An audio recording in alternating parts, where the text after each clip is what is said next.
practically real time on a daily basis. While the 9/11 terror bombings in this iconic city of New York had changed the landscape of the global counter-terror architecture, the 26/11 Mumbai terror attacks shook the collective conscience of the world's largest democracy.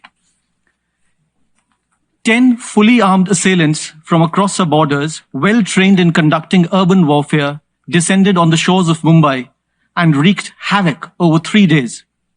It resulted in 166 innocents being killed, and it included 26 foreign nationalities.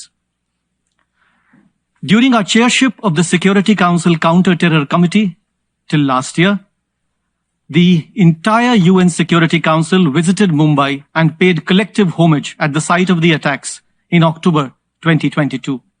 We thank all member states present today for their solidarity in standing by the victims and in honoring their memories.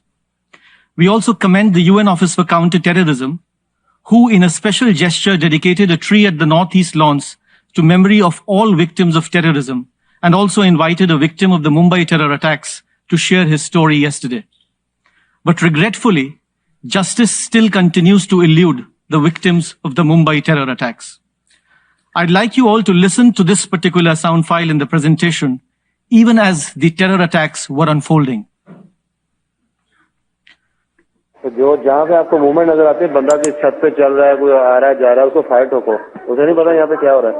इंशाल्लाह। तो जो जहाँ पे आपको movement नजर आती है, बंदा किस छत पे चल रहा है, कोई आ रहा है जा रहा है, उसको फाइट ठोको, उसे नहीं पता यहाँ पे क्या हो रहा है। इंशाल्लाह।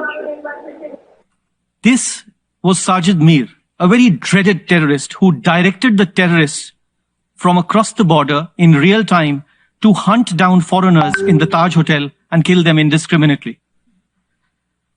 He was listed as a proscribed terrorist under the national laws of India. He was proscribed under the laws of the United States, this host country, and of several other countries globally, many of whose nationals lost their lives. But when the proposal for listing him did not go through the Security Council sanctions regime, we had strong reasons to believe that something was genuinely wrong in the global sanctions regime, as manifested in the Security Council. If we cannot get established terrorists who have been proscribed across global landscapes listed under the Security Council architecture for pure geopolitical interests, then we really do not have the genuine political will needed to sincerely fight this challenge of terrorism. 15 years after the Mumbai terror attacks, its masterminds have not yet been brought to justice. So the first and most critical gap we feel addressing is avoiding double standards and this self-defeating justification of good terrorists versus bad terrorists. A terror act is a terror act, plain and simple. Any justification of any kind being used should not be countenanced by anybody. The first gap that we feel we need to plug, therefore, is in the sanctions regime itself and see how do we improve its working methods to secure the successful listing of genuine, objective, evidence-based proposals.